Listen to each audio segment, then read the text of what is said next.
Got some 1/4-inch hardwood here. It's a piece of scrap I found. And I'm going to make the upper plate and the lower plate out of it. So I'm going to drill the holes.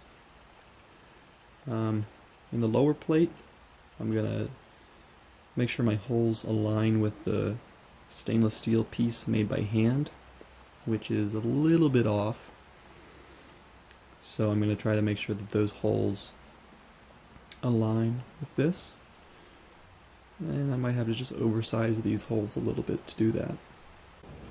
Since I already have the parts that these wooden parts will mesh with made, I can just transfer punch them. So that's what I'm going to do. Finding the center of this circle should be pretty straightforward. I used a 5/8 bit to mill this out, so I set my my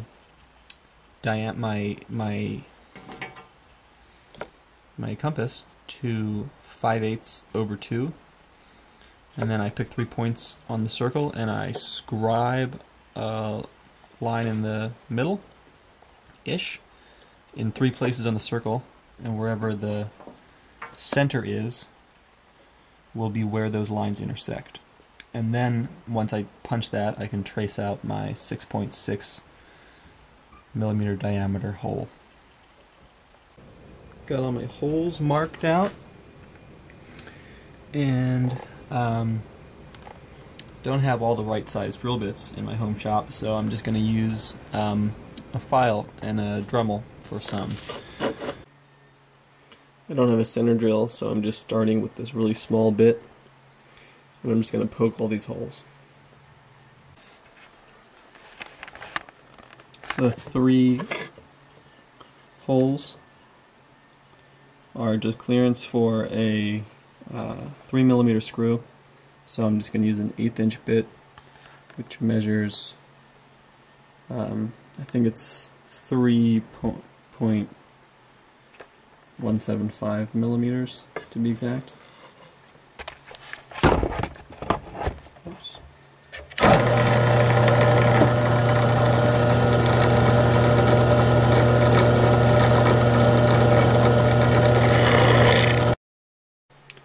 And I'm also going to drill these I'm just going to poke it a little bit, just to widen my center drill.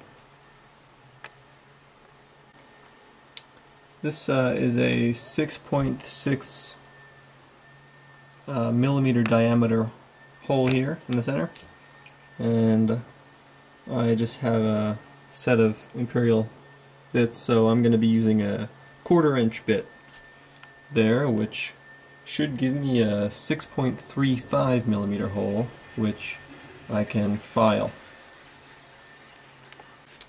And I'm just going to peck at this hole here to widen that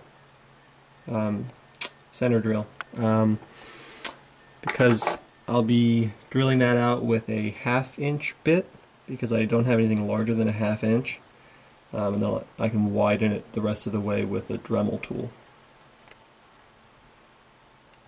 I noticed when I was drilling it that my bit is a little bit crooked at the end, which is fine because this hole was undersized anyway.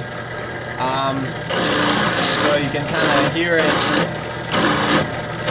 roughing it out as it drops down. I had to switch to a clamp because of that, because it was getting to be too much to hold in my hand, and it could have been dangerous. So I clamped it down, and now I can show it on film.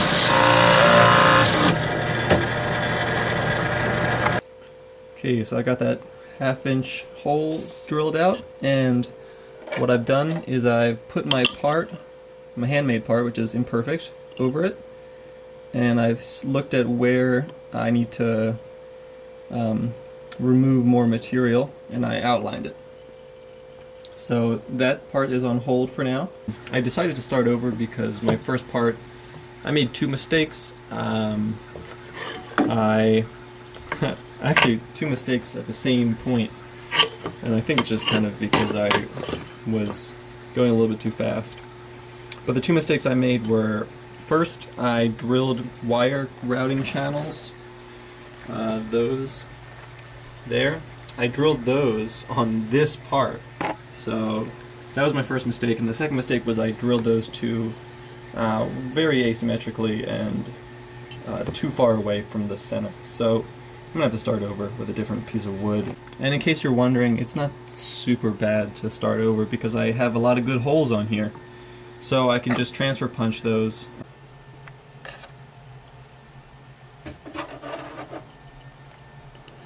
Marking the new cable routing holes. Get your protractor lined up. 10, 20, 1, 2, 10, 20, 1, 2. Put a mark there. Then draw a straight line from your center punched hole to that and go 15.88 millimeters out. Okay, so I redid those cable routing holes and they look a little bit better this time, so I'm going to go with that. Now for the 3 cable routing holes on the upper plate, that's real simple. They're all in the same 16.5 millimeter radius of 16.5 circle, and the degrees from center are labeled. They're both 30 degrees away. So just as simple as getting out the compass set for 16.5 millimeters and marking a hole at 0, -30, and 30 degrees. Okay, the intersections of the pencil and the arc are where I'm going to have to drill. So I'm just going to center punch those and hit them with an 1/8 inch drill. Okay, I roughed that hole out with the Dremel a little bit. That's actually very easy to do.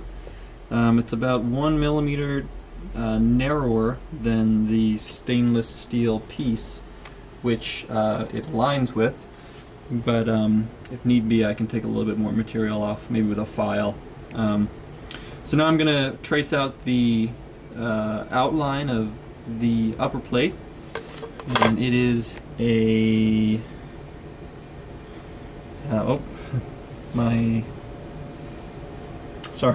my calipers are confusing me because I accidentally zeroed them. It's a 19.75 millimeter radius. Okay, so simple. Set your calipers to 19.75 millimeters. Mine are already set there, and I tightened it with a knob, so I actually set mine for 19.8 millimeters, just to give myself a little bit of extra room. So, just set the compass to that, and then trace it out. And I already have a hole in the middle of mine, so to get around having an even trace, I made one leg of my compass longer. And I'm sorry if I'm not using the correct terminology, but what I mean is that this side is longer than this side, so when I put it down, I can still get a reasonably accurate trace. And that's part of the reason that I oversized the dimension. Okay, I traced that top circle out. Actually, I made it 20 millimeters just to be on the safe side. And the bottom one I made the same 20 millimeters. This up here and down here, 20 millimeters, and then I just kind of visually took off what I didn't want.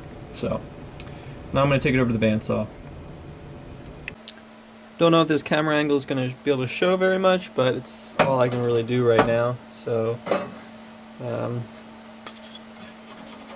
sorry about that. And here we go.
Okay, there's the first part ready to be, I think it's 5 maybe, maybe drill a little on it.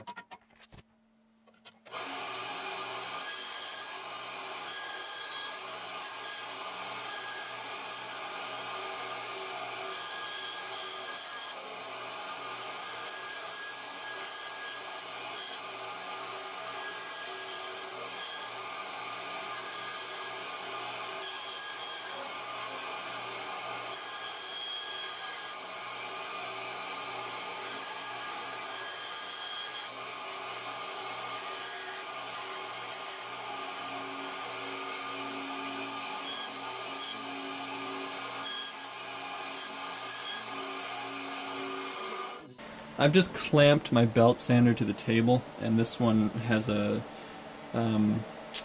stay on function, so if you hold the power button and press this button in, it'll stay on. So now I can just use that as a stationary belt sander, and I can smooth off the edges with that.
Okay, so here's a recap.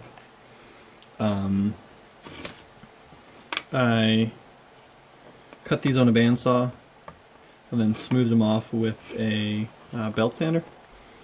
This hole is clearance for the PTFE the Teflon tube, the Teflon feed tube, which has a 1/4 inch outer diameter, and this is currently like 2/1000ths away from that. So that'll be simple to file down. This is clearance for the peak isolator, which I'm making out of Bakelite because of its relative. It's relatively more available than peak. I got mine just from a Goodwill, from an old pan. So anyway, that's clearance for that isolator, and that has a like 15 millimeter outer diameter, and right now I've got about 15 millimeters clearance right there. So I know it's not completely even, but I'll be finishing that with a file later on. So I hope this helps anybody who's trying to make these parts for Budaschnozzle. So if you're trying to do this on your own, that's a pretty good way to do it. Since all these holes are just clearance, it's okay to mess up a little bit on these parts, and really any part that's just for clearance for a screw, for that matter. Alright, good luck, see ya.